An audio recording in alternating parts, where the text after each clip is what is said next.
Bismillahirrahmanirrahim. Tuan-tuan dan puan yang dirahmati oleh Allah Subhanahu wa taala, kita sudah tahu apa itu budi bahasa. Kita sudah tahu ciri-ciri ibadur rahman yang Allah sebutkan di dalam Al-Quran, iaitu wa idza khatabahumul jahiluna qalu salama. Jadi bagi seorang insan, bagi seorang yang memiliki jiwa abdun, jiwa seorang hamba yang dipuji, yang disayangi oleh Allah Subhanahu wa taala.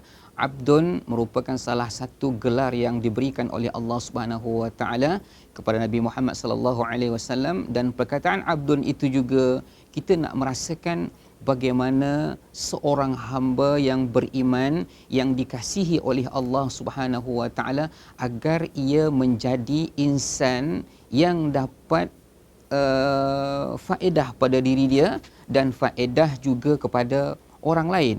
Jadi di antara salah satu dia dalam kehidupan bermasyarakat, kita perlu adanya budi bahasa, tutur kata yang baik, sehingga orang sekeliling kita menyayangi kita, sehingga orang-orang yang berada di persekitaran kita merasa tenang, aman dan sebagainya. Sebagaimana hadis Nabi sallallahu alaihi wasallam yang perlu kita contohi, bagaimana akhlak Rasulullah sallallahu alaihi wasallam bersama para sahabat, dan termasuk kepada orang yang bukan Islam, mereka selesa senang dengan Nabi Muhammad sallallahu alaihi wasallam.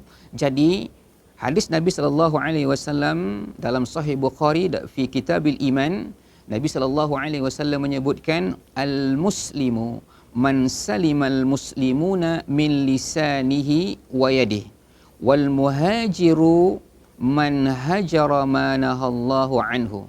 Yang bermaksud seseorang muslim yang sempurna, seseorang muslim yang baik apabila muslim yang lain selamat daripada lidahnya dan daripada tangannya. Kemudian dan orang-orang yang berhijrah, yang dimaksud sini hijrah jalan Allah Subhanahu wa taala, sesiapa yang meninggalkan apa yang dilarang oleh Allah Subhanahu wa taala tentang perkara-perkara yang dilarang oleh Allah Subhanahu wa taala. Jadi konteks hadis ini kita kaitkan dengan wa iza khatabahumul jahiluna qalu salama. Perkataan salam dengan muslim artinya sejahtera.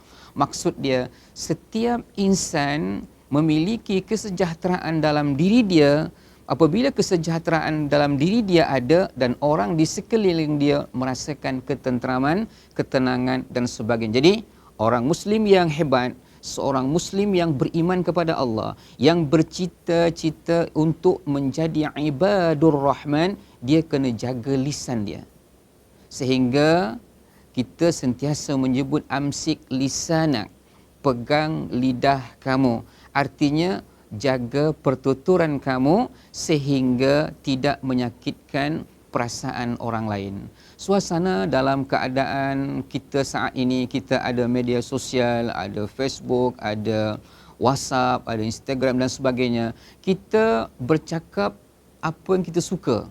Kita menulis apa yang kita suka, sehingga kita tidak memikirkan apa yang kita tulis tu, apa yang kita cakapkan itu, apakah dia akan menyentuh perasaan orang lain, apakah dia menyakitkan hati orang lain, kita tidak tahu. Jadi sebagai seorang ibadur rahman yang menginginkan kasih sayang Allah Subhanahu wa taala, mereka harus berbudi bahasa dan menanamkan budi bahasa itu dalam kehidupan mereka sehari-hari, sehingga barulah dia dikenali sebagai seorang muslim yang salam, iaitu apabila orang Islam yang lain bersama dengan dia merasa aman dan terjaga daripada lidah dia dan daripada tangan dia. Jadi setiap muslim yang baik, setiap muslim yang beriman kepada Allah Subhanahu wa taala ingin menjadi ibadur rahman, memahami konsep yang Allah berikan, yang Allah ajarkan kepada kita agar menjadi akhlak terpuji sebagaimana akhlak Nabi Muhammad sallallahu alaihi wasallam, iaitu dengan perkataan ayat Allah Subhanahu wa taala wa idza khatabahumul jahiluna qalu salama. Ucapkan salam ketenangan demi ketenangan, tidak perlu nak melenting, tidak perlu nak menjawab ucapan-ucapan yang dapat menyakitkan hati orang lain. Jadi ciri-ciri ibadur rahman adalah menjaga perkataan sehingga timbul dalam diri mereka berbudi bahasa. Wallahu a'lam.